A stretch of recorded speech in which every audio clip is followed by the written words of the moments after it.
Hello students, welcome once again in our YouTube online class.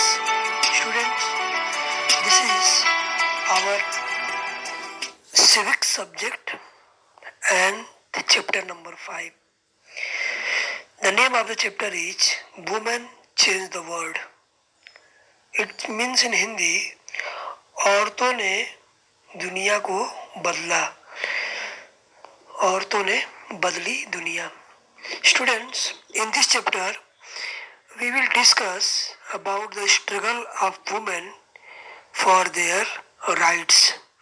What were these rights? We will discuss in this chapter. Student, so let's start the lesson.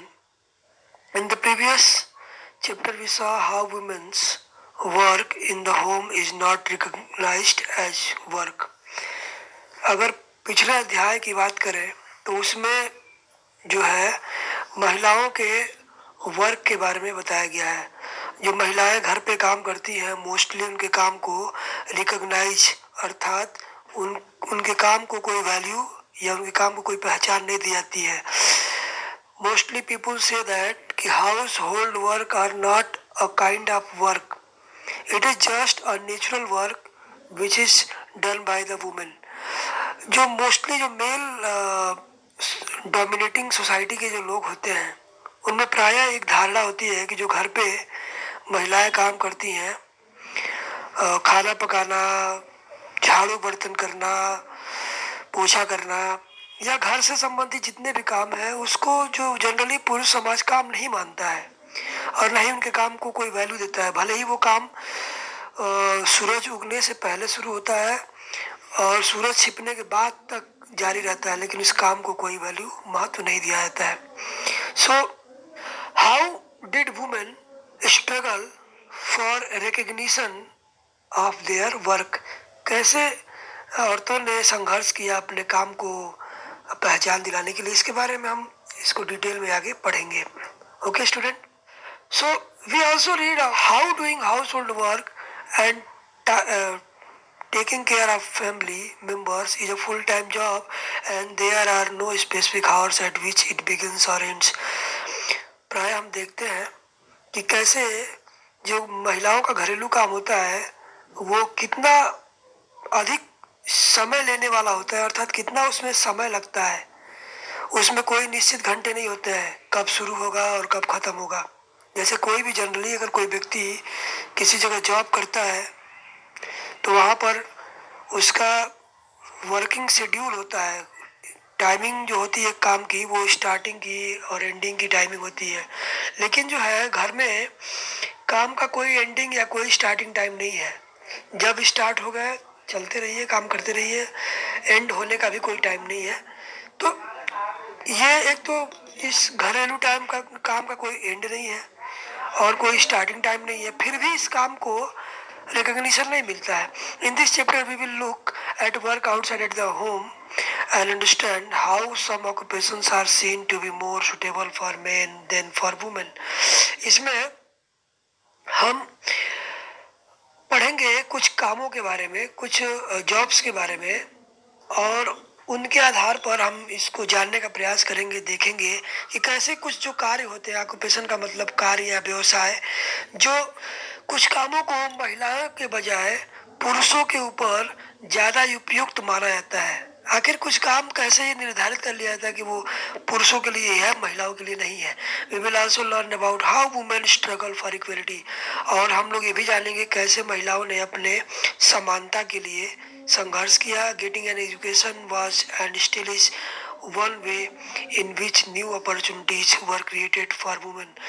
और साथ ही साथ शिक्षा हम ये भी जानेंगे कि कैसे जो शिक्षा है वो आज ही नहीं पहले भी वो एक महत्वपूर्ण मार्ग था या रास्ता था जिसके माध्यम से नए नए अवसर महिलाओं के लिए निर्मित किए जा सकते हैं. तो हम उस शिक्षा के महत्व के बारे में भी जानेंगे. This chapter will also briefly trace the different types of efforts made by the women's movement to challenge discrimination in more recent years. इसके साथ साथ हम लोग इस अध्याय में कुछ ऐसे प्रयासों के बारे में जानेंगे जो महिलाओं द्वारा किए गए आंदोलन के रूप में, जिससे कि समाज में जो भेदभाव थे उनके साथ उसको दूर किया जा सके।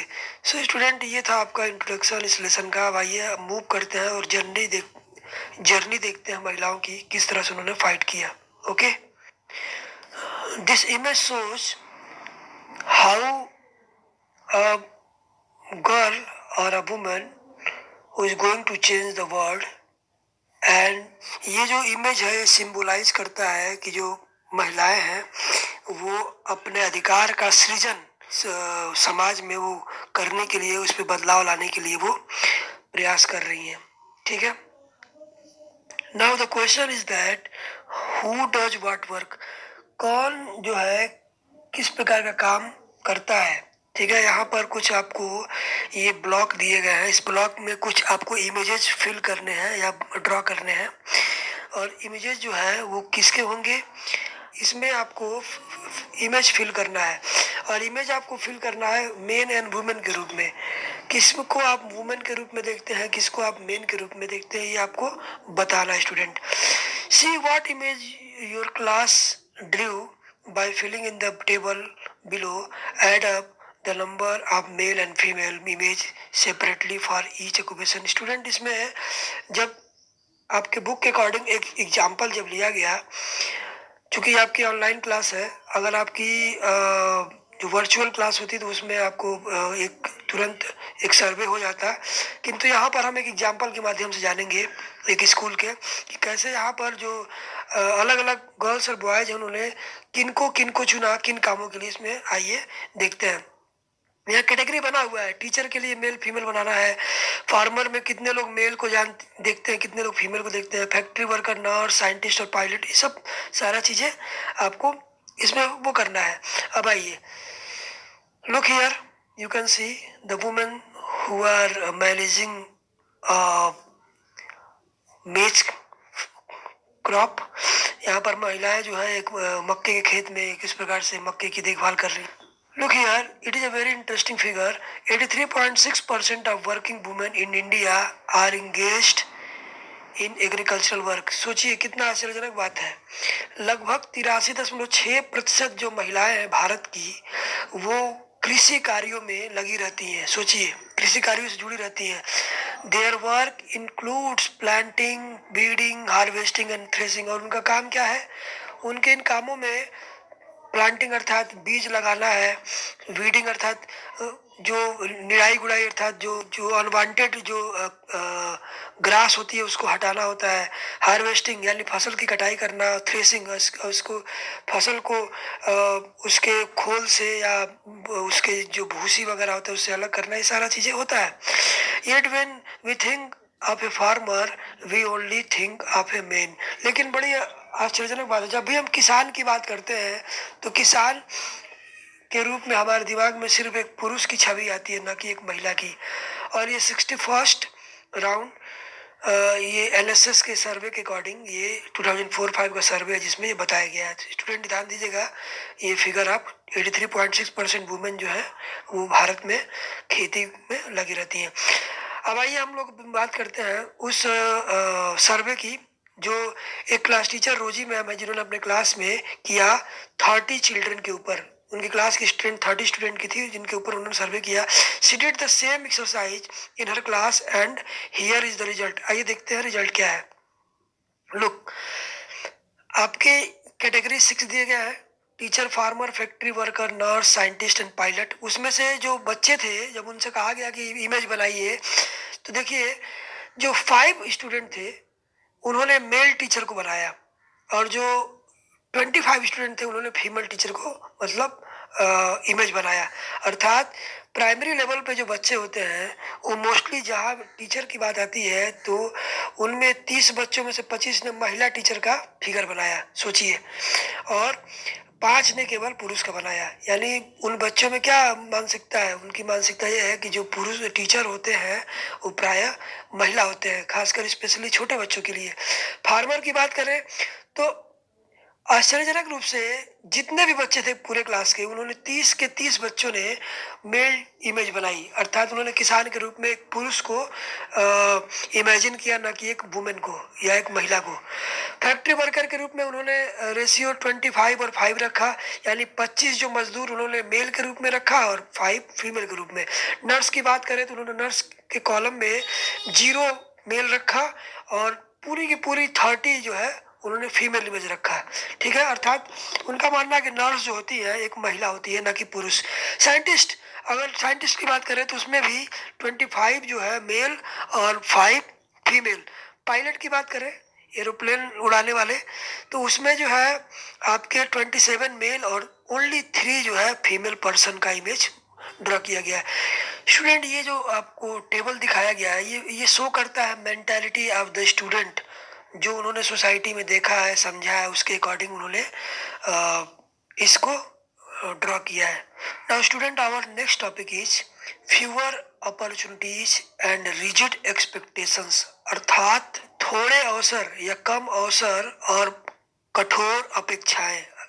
Student, this topic is mainly related to the women, यानी कितनी ज़्यादा हम महिलाओं से अपेक्षा करते हैं और उनको बदले में बहुत कम अवसर देते हैं ताकि वो अपने आप को प्रूव कर सकें। आइए देखते हैं टॉपिक को। A lot of the children in Rosie ma'am class dream women as nurse and men as army officers. तो यहाँ पर बच्चों ने ये माना कि जो नर्स का वर्क है, अर्थात सेवा वगैरह जो कार्य है देखभाल करने वाला, वो महिलाएं ज़्यादा करती हैं, बजाय कि अगर आर्मी ऑफिसर्स की बात करें तो वो उन बच्चों का मानना है कि पुरुष इसमें ज़्यादा हो सकते हैं।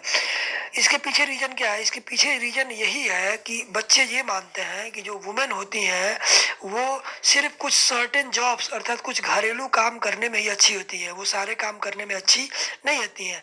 For example, many people believe that women make better nurse because they are more patient and gentle, क्योंकि बहुत से लोगों का ये भी मानना है कि जो महिलाएं होती हैं वो एक अच्छी नर्स, एक अच्छी सेविका हो सकती है, क्योंकि उनके अंदर बहुत ज़्यादा पेशेंस अर्थात धैर्य होता है और वो बहुत उदार होती हैं। जेंटल मीन्स उदार। This is linked to women's role within the family, और इसी को उनके परिवार में किए गए जो कार्य है और ये परिवार में जो उनकी भूमिका है उससे जोड़ के देखा जाता है, क्योंकि परिवार में मोस्टली जो महिलाएं जितने भी मुश्किल काम है वो करती हैं। Similarly, it is believed that science requires a technical mind, and girls and women are not capable of dealing with technical things. प्राय लोगों का ये भी मानना है कि महिलाएं, चाहे वो लड़कियां हो या महिलाएं हो, वो उतनी अच्छी नहीं होती हैं इस तरह के टेक्निकल काम करने में। ये एक प्रकार का स्टीरियोटाइप भी था हमारे सोसाइटी में, पहले से चला आ रहा था, तो उसी के अकॉर्डिंग लोगों ने इसको समझा।